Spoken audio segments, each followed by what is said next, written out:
Imagine diving to the bottom of the ocean, expecting to find the peaceful, silent abyss we know today. Instead, you are greeted by a boiling, toxic wasteland. The bones of the giants that once ruled this domain, whales, sharks, dolphins, have dissolved into nothingness, erased by an ocean so acidic it eats calcium for breakfast. You are looking at the Earth exactly 10,000 years from now. The blue planet is gone. In its place is a hostile, alien water world ruled by biology that thrives on poison, extreme heat, and absolute darkness. Evolution hasn't stopped. It has been driven utterly insane. We spent centuries looking up at the stars, fearing an alien invasion, completely blind to the terrifying monsters we were forcing our own planet to create. This isn't science fiction. This is the biological certainty of the deep ocean's future, and it is already beginning. To understand the nightmare of the future, you have to understand the fragile miracle of the present. Right now, the deep ocean is the largest habitat on Earth. It is a world defined by cold, crushing pressure, and agonizingly slow life cycles. Life here survives on marine snow, the tiny decaying organic matter that falls from the sunlit surface world above. But this entire system relies on one critical mechanism, the great ocean conveyor belt.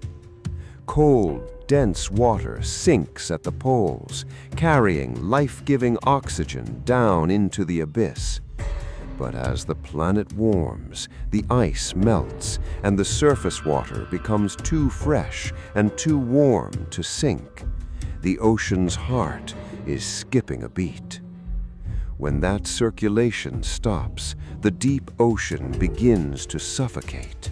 Without fresh oxygen from the surface, the abyss slowly chokes. It is a slow, silent death of the old world. But nature abhors a vacuum. This brings us to the ultimate, terrifying question. If the deep ocean stops breathing oxygen, what takes over? When the gentle giants and delicate corals die off, what exactly is bred in the dark, suffocating, acidic depths of a dying world? Their answer will haunt your nightmares. Fast forward 1,000 years, the first great shift has occurred. The deep ocean has largely become anoxic, completely devoid of oxygen. In its place, massive colonies of ancient bacteria have taken over, producing endless clouds of highly toxic hydrogen sulfide. The ocean floor is now blanketed in a thick, purple, poisonous fog. Only the most resilient, primitive life forms can survive this toxic soup. Enter the age of the gelatinous apex. Without fish to compete with, nightmarish, gigantified jellyfish species dominate. Some possess bells the size of houses, trailing black, venomous tentacles hundreds of feet long. They don't need much oxygen. They drift through the dead zones, consuming anything that hasn't already dissolved. By year 4000, the carbon we pumped into the atmosphere has fully dissolved into the seas. The M phase of the ocean has plummeted. It is highly acidic. Anything with a calcium carbonate shell, crabs, clams, snails, the very foundation of the deep-sea food web, literally dissolves alive. their protective armor is completely useless. To survive the acid, evolution pivots away from calcium and turns to silica, glass. The creatures of this era are nightmarish phantoms. Translucent, gelatinous predators rule the mid-water. Bristleworms grow to the size of anacondas, armored not in shell, but in razor-sharp shards of bioglass that cannot be melted by the acidic waters. Whisper, they are silent, invisible, and utterly lethal. Dramatic. By year 7000, the abyssal plains are largely desolate, but around the hydrothermal vents, cracks in the Earth's crust, life is exploding in a grotesque frenzy. As the rest of the ocean starves, these vents become the only reliable source of energy, spewing out boiling water rich in heavy metals and toxic chemicals. Tension. Chemosynthesis, life powered by chemicals rather than sunlight, goes into hyperdrive. The competition around these vents is unimaginably brutal. Isopods, once the size of a football, have evolved into pack-hunting scavengers the size of wolves. Their bodies have adapted to incorporate iron and zinc into their exoskeletons, creating living metallic armor to withstand both the crushing pressure and the boiling heat. Even the stationary life is weaponized.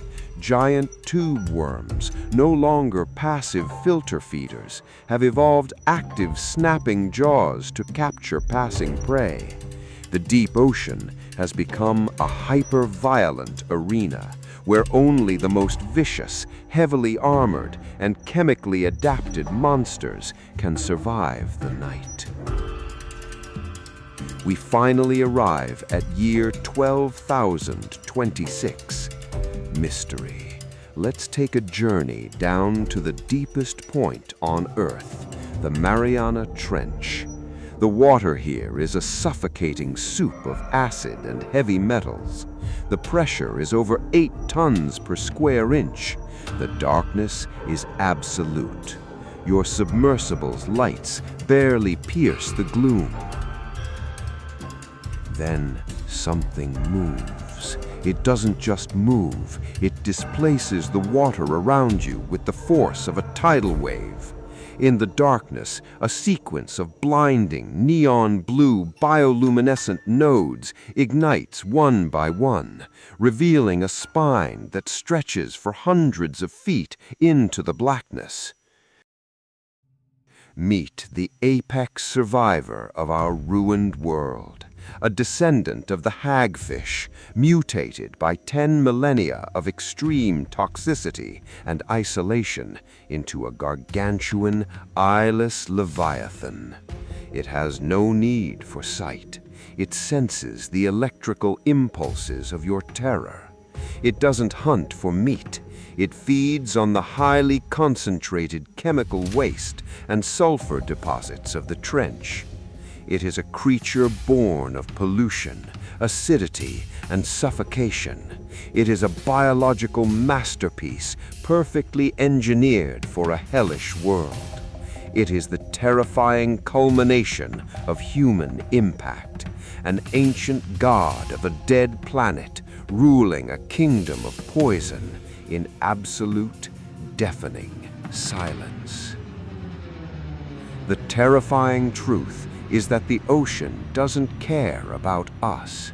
We talk about saving the ocean, but the ocean doesn't need saving. It has survived mass extinctions, asteroid impacts, and supervolcanoes. The ocean will simply adapt.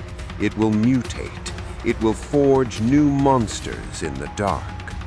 The deep ocean, 10,000 years from now, won't be a dead zone.